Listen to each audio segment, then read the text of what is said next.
Well, today, as you might have spotted, it's absolutely freezing out here. We've got loads of snow. Some of you may remember a while there was a television advert for this product, Ready Break. Now, if you left the house after having a bowl of this, well, porridge, but you could adorn it with about 3 tons of sugar. If you had that, you left the house with a nice toasty orange glow around you. And that's a little bit like how we may feel today, Gary. Yes, because I'm modelling Makita's Cordless, which is really handy here. There's not a socket outlet in sight. Heated vest. And this is what we're going to put to test. And I think this is the perfect day to test it. It is, but obviously we've got to get close to the product. We don't have to take it off out here. Let's go back to the workshop and I'll treat you to a bowl of this cereal, Gary. Well, you promised we would do the review out here. A bit cold for me hands, doesn't it? Take the hands, does it? Oh dear.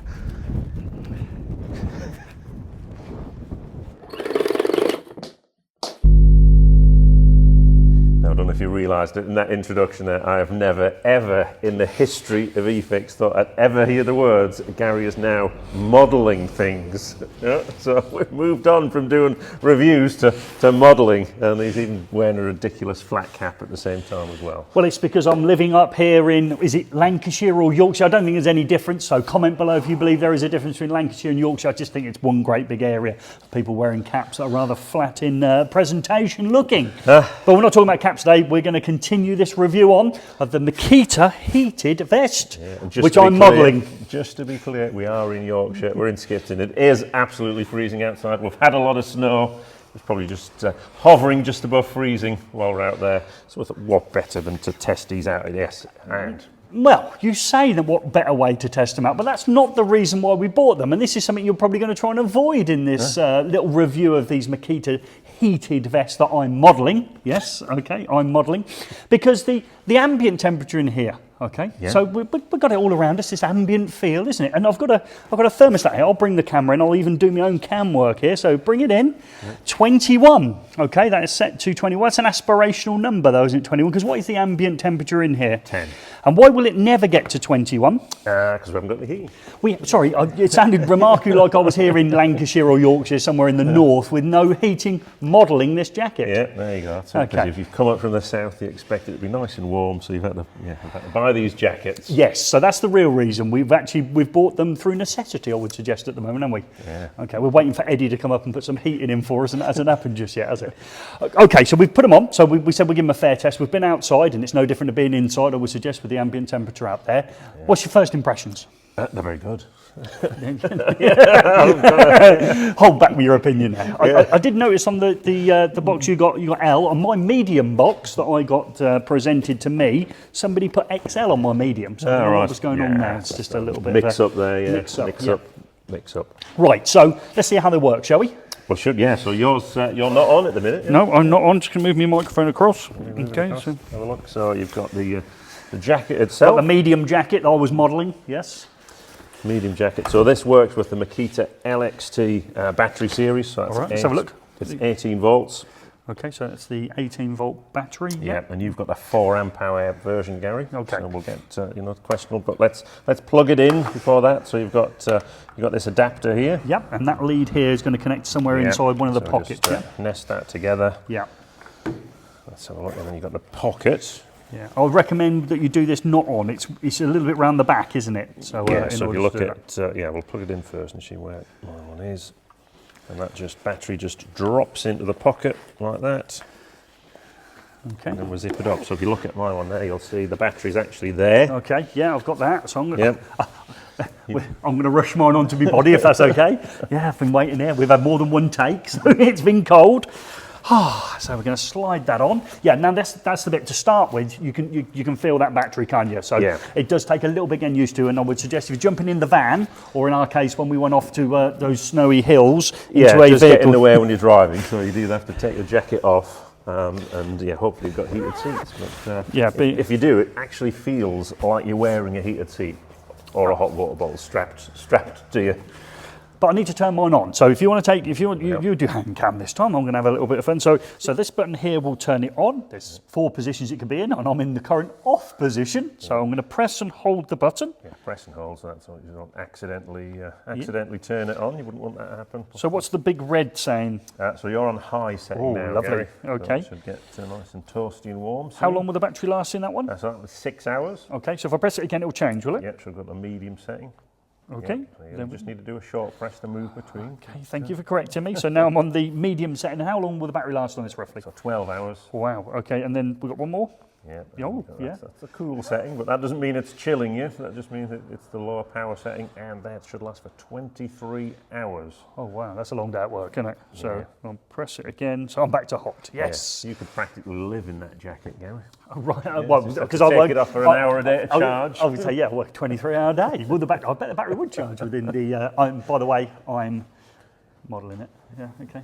Yeah, just thought I'd get that one in. I'm modelling it. So yeah, so that's pretty good, isn't it? So we can go between it. We've had it on the hotter setting. Oh yes, cold day. It is. It's a cold day in here, isn't it? Yeah. Okay. Let's have another look. Oh yeah, blistering 10 degrees here in the workshop. So there's some other bits, isn't there? So we can also talk about maybe a little hidden feature that we've got in here, haven't we? Well, so yeah, let's show us your hidden feature. It's the bonus, obviously, because we've got that battery pack in the back. On the battery pack is a USB charger. Oh, right, so we've got let's have a little look then. So you've got the ability there for obviously charging. Yeah, so it's obviously it's been in here a while, so it's it's keeping me nice and charged up. So, so we've seen before, haven't we, that adapter that goes on top of the Makita batteries, haven't we? We did a review. The Makita ADP05. So that's it's our part number. Do you want another part number? Yeah, go on then. Okay, this is the CV102D/DCV202. Right, okay. There you go. Yeah. I love a part number. So, yeah, we've got that little hidden gem. So, shall we see how we routed our cable around just and see where that, we did yes. that? It doesn't come with the cable, so let's have a look at how you route the cable from the battery inside the jacket. Okay. So, let's see how we routed our charging lead round, and Gordon obviously had his mobile phone there poked in his top pocket. So, let's open this out. And we will see a couple of points here. So this is where the battery is kept. So we're going to come through there. Going to go through this holding position here, and there's a tiny hole where we've got our actual lead to go in. So I'm going to go in this way around. So if we push that through like that, and then we can connect into the bottom of our phone. Pop that back into there. And then we just pass it through. And then we find it into here for the battery setting. I could have come the other way around. I could have come back through this way or this way. So we just need to find this section here where the battery's kept. We can just simply push it into there. And once we pulled that through, we're then looking at connecting it to the actual battery itself. So I've got the charging section here, which just clips on. We've seen these in a different review as well. So same sort of thinking, USB outlet there and the ability to turn it on and off. Bring the two together. So we can now pop that in before we put it back into the pocket, in like so. And we are currently on position. It's got the ability to turn it on or off. So to pop it on, just check the other end. And we can see hopefully that we're charging. So put that back into there. And if we now connect it like so, we've also got the ability to use the heated vest element as well. So you could just do charging your phone, or you could do both charging your phone and the heating element of the actual vest itself. Yeah, I like that. Again, so you've got the option of either using it for both heating yourself and charging your device up, or you can just pick one or the other, can't you? Yeah, that's good. Yeah, it's a USB charger that comes with a jacket. Well, yeah, attached jacket.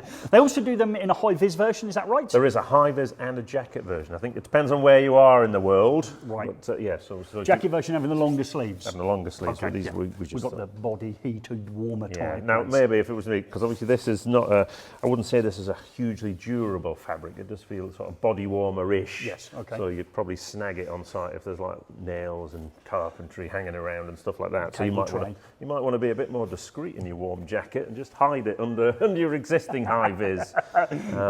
So it is also washable. Is it? Yes. So another top tip for you here, make sure you disconnect the battery before putting it in. I think quite early on in the cycle you'd probably understand something's in there with it. Yeah, so not a good idea. You can hear the sort of, I've left the battery in the pocket of the heated jacket. So remove the battery, but yeah, washable at 30 degrees. And that, again, Gordon, if I've got I've got the modelling one. Thank you for letting us know it's washed at 30 degrees. Do you know how to use the washing machine at home? Well, I know where it is. Yeah, okay. Yeah. Yeah, so I'm modelling the jacket that you're washing at 30 degrees. Okay. Yeah. So don't spill pie down it. Okay, yeah, which we had a bit of a problem. The instruction booklet I would like to suggest is probably one of the thickest ones I've ever come across for a jacket with a zip and a connection for a battery. Okay, Yeah, for a that's all languages, so I think it's yeah. shipping Not all what, over. on the planet. So while they're on the thing of packaging, so we spotted on the front of here, it's got the areas where you might think that the heating elements are, but we don't think they're in those areas actually. So Okay, can we prove that? Well, let's bring in the thermal camera and have a little look. Okay, let's bring the FLIR thermal imaging camera in to have a little look. Oh, look at that. That's a cold nose by the looks of things. Yeah, well, it's big enough, Gary. It radiates enough heat, but it just shows how cold it is in this place. It is cold in this place. So as we come down, we should be able to clearly see these heated areas. There we are. So, sort of pocketed areas. I would suggest warm hands for you. And they're great, you know, especially if you're a clean coat on site and you spend your day just pointing at things. Yes, I'm sure. So you could say that's hot stuff. Right, let's turn around and look at the back. Okay, so yeah, so that's sort of middle of the back. Yeah, middle back. Yeah, Okay. that's certainly where I feel it. Okay, and radiates. Obviously, you can see where the heat's radiating up your back. So that's yeah, that's good. There we go. Proved the point. So that's so yeah, they're definitely here. And if you've got someone on site who likes to stand with their hands in the pocket watching you work, they'll love this jacket because it also warms your hands as well, because that's where the heating elements are at the front. Yeah, absolutely. And then obviously the one at the back seems to be more middle back rather than upper back, as it's on the packaging. Slightly, not deceiving, I would suggest they are in there, but they're slightly in different positions, and the thermal camera shows that brilliantly, doesn't it? Along with other parts of your body that were a little chilly, weren't they? Yeah, well, it's cold in here. It is cold in here, isn't it? Well, let's just check the temperature in here. 10 degrees Still C, yeah. 10 degrees. But there's probably people on site, Gary, who are in much more cold conditions. It won't warm your hands if you're carrying conduit and tray around in this weather or trying to bend a cable in. And also, we had this debate because obviously we've not been overly grafting today. If we were obviously been doing some work behind the scenes, but it's just enough to get your core temperature up on the hottest setting, isn't it? Because obviously you're going to be working away, you'll have other layers of clothing on. I think when your body temperature gets to a nice temperature, actually the heated element will keep it at that temperature for better. Yeah, which is really good. But as always, we're interested in your comments. Have Makita come up with an absolute blinding product? There are actually, Gary, some other companies. Apparently Milwaukee do a version. Of course they do. Apparently Metabo do a version as well. So obviously we know people like to have a battle of different types of tools. We've been told that only plumbers use Makita. Oh, right. Is that one? was a comment that came out recently. There's nothing wrong with that, because I think in one of my videos I said, I love plumbing, because I fitted myself a smart thermostatic rant valve in that video. Yeah. And that's a tribute to a person that's out on social media in the plumbing world that's absolutely crushing it. But we're always interested in your comments. Is this something you think's a great product by Makita? We don't think the coffee machine is, and I've brought it up there. We don't think the coffee machine is brilliant. I think we're. I think the bonkers department of Makita has done well here. Yes, I like this, and I think you'll see it quite a bit on the channel. If you're watching us live stream during the winter months, I would suggest, we're probably going to be wearing them. What's your feedback? How you find them on site? Is the battery a pest? Is it one of those things you've jumped in the van a couple of times and it's caused you some inconvenience or discomfort? Please let us know about that. Is there something we've missed out? A key feature that you want to share within the community? Leave that comment below, and if somebody else is in there and they want some help, answer those questions as well. Yeah, and how durable is it on the wash cycle? And do you model it better than Gary? Yeah, leave all those comments below. We're going to go off and have an argument.